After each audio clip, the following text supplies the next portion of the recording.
Posljednjih mjeseci Njemačka se suočava sa brojnim ekonomskim neprilikama.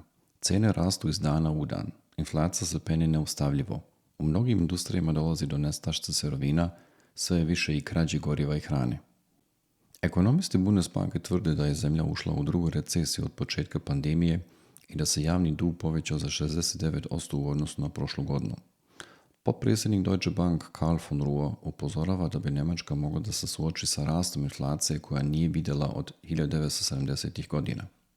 Međutim, ako dođe do snažnog ograničenja uvoza energenata, inflacija će dostići 10% ili promašiti tu vrijednost, ukazuje on. Moramo se pripremiti na to da ćemo biti suočeni sa inflacijom koju nismo vidjeli od 1970. poručuje von Ruhr.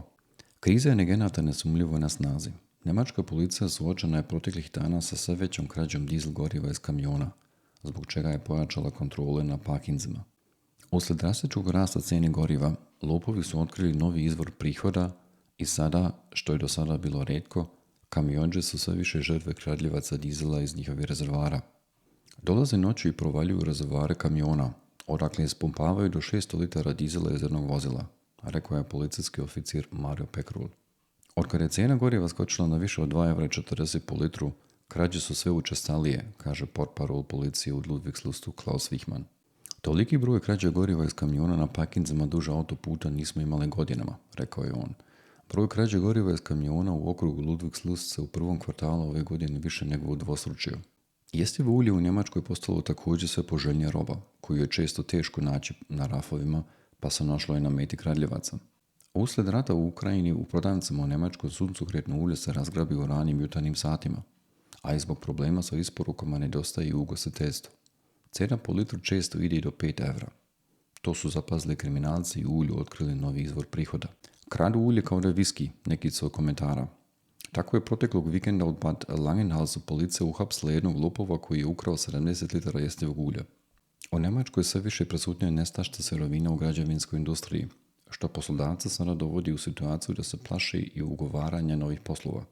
Udari sa kojima se suočavaju u građevinarstvu praktično su trostruki, što kroz nedostatak sredstva za rad, što kroz poskupljenja sirovina, ali i prijetnje po posao i radna mjesta.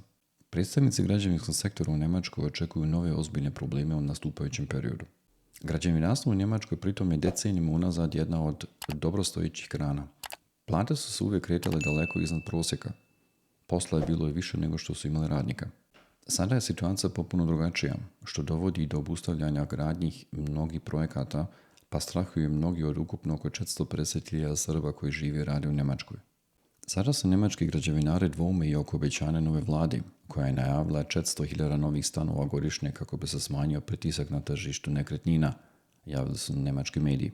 U sljedećoj godini moramo računati sa osjetnim poteškoćama u građevinskom sektoru, što je posljedica zastoja iz pandemije, nedostatka materijala i novih kretanja uzrokovanih ratom u Ukrajini, rekao je Hans Mayer, direktor Saveza bavarske stanogradnje. Prema jednom ispitivanju krovnog udruženja njemačkog građevinarstva, 90% građevinskih poduzetnika se žali na nagli porast cijena materijala, a 80% na nedostatak građevinskih materijala. Predstavnici građevinske industrije smatraju da je obećanje nove socijaldemokratsko-zelene liberalne vlade o gradnji 400.000 novih stanova godišnje pod velikim znakom upitnika, piše Poslovni dnevnik. Na tržištu novih stanova se razvila prava oluja, pri čemu najveći faktor predstavlja manjak građevinskog materijala, rekao je Axel Gedeško, direktor Njemačkog saveza stanogradnje. Uz to dolazi strogi klimatski propisi kod novogradnje.